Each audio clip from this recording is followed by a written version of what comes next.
Alright, is this the best entry-level aggressive inline skate that also serves intermediate and advanced skaters? I'm Tom Moyes, going over the TNEC 58 specs for Locoskates. TNEC, aka the New Everything Company skate, was created by Duran Bickmore to meet customer demands. People were coming to him like, Duran, I've seen people jumping around, I've seen people sliding along things on skates, I want to get into aggressive skating. What is the simplest option at a reasonable price that allow me to have fun straight off the bat? None of this bit comes off and I can change this bit. I don't want to be worrying about bolts and stuff. What have you got for me? Duran's response, I'll make it for you. And this is it. Top line, if you're new or returning to aggressive inline skating, it's a great skate. If you're an intermediate, it's a great skate.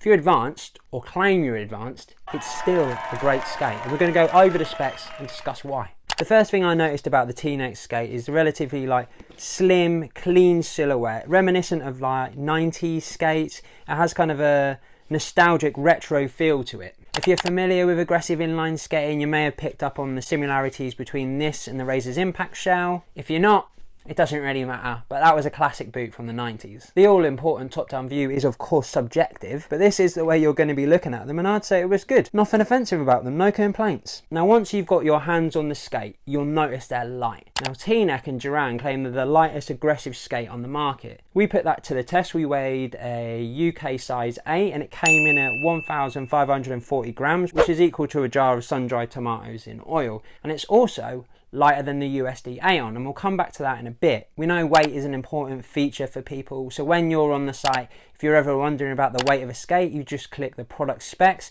That'll be in there along with a load of other useful information. For a beginner, a lightweight skate like these is going to be really comforting. No one wants to try something new, put on skates and feel way down, heavy and clunky. So this would be a great introduction. For intermediates or advanced who are used to heavier skates, you'll definitely notice the difference to begin with, but then after that, once you get used to it within a session, maybe even an hour, half an hour, you're going to feel nimble like a tree frog. A standout feature of this skate is the one-piece sole frame that's riveted to the boot.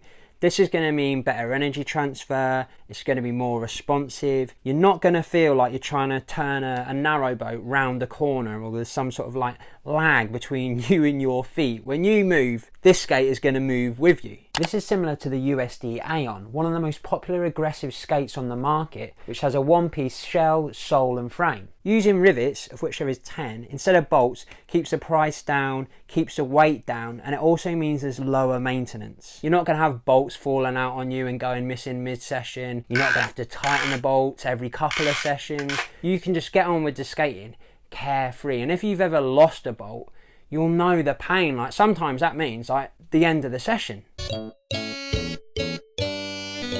The negative, there's very little you can customize on the skate without modification. And once you start going down that modification route, once you start going full scrap heap challenge and messing with the structural and performance integrity of the skate, you're going to be out there on your own.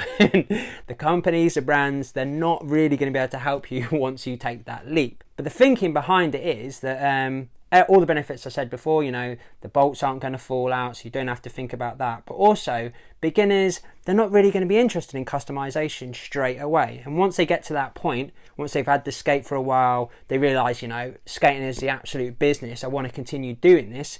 The skate would have served its purpose and it would be worn down and it would be time to change. The frame is based on TNEC's existing frame, and I would take confidence in the fact that that was crafted as an effective standalone frame, and they've just added to it with the sole plates. It's designed to be ridden flat for those of you who don't know, so that's 4 wheels in each frame, all of those wheels touching the floor at the same time. That's going to be great for manoeuvrability, stability, and it's going to be more fun. It's got a healthy split between the 2 middle wheels, 75mm approximately. Combine that with the lips that just protect those middle wheels. It's going to give you good protection against your wheels getting caught up when you're grinding, and a V-groove designed to keep you in place. Now the groove is actually quite shallow.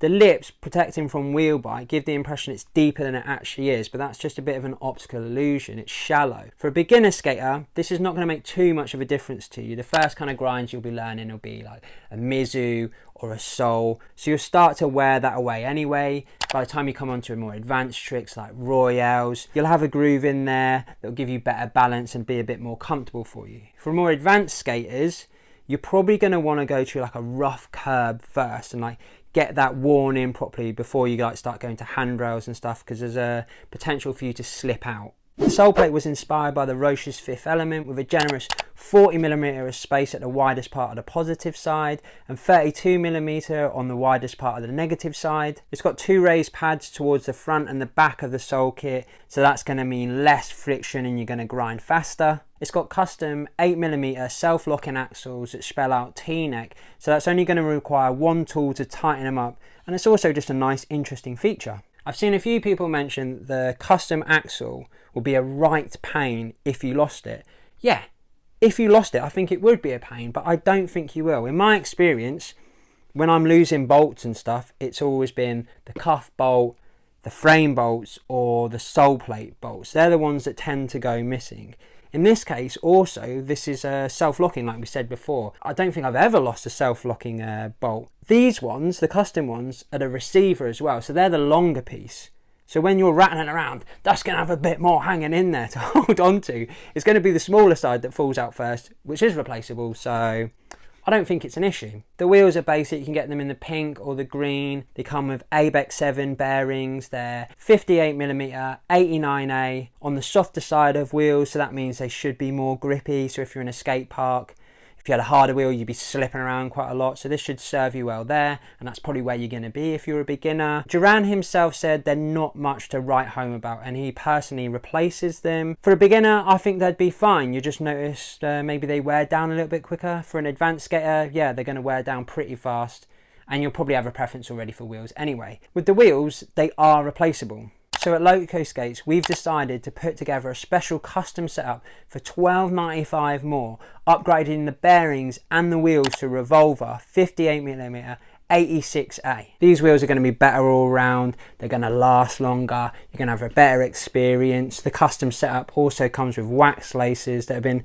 silicone dipped in this pink nice little silicone that matches the cuff bolt. For those of you all about the science and the numbers, through a complex number of equations, we're approximating that the ride height is 57mm. Moving up the skate, you've got fairly standard round laces. If you go for the Loco ones, they're going to last you a lot longer than these would. And then more interestingly, you've got a riveted cuff bolt. Now, most skates on the market have bolts that you can take out so you can customize your cuff. Personally, I can't think of the last time I actually customized my skates. I've certainly not gone out and bought a cuff just to go on the skate. Maybe I've had like a full skate that's just been sitting around and been, oh, do you know, I quite fancy that cuff for a change. But most of the time, no, it's just not something that interests me. What it does give you is peace of mind. Like we mentioned before, the bolt isn't going to fall out mid-session, so you don't have to worry about that. You're not going to be skating around in a skate that feels like it's got all the support of a plastic bag. Above that, you've got the buckle, which is a push-in to release, and then you've got the receiver at that end that goes into the boot, so it hides the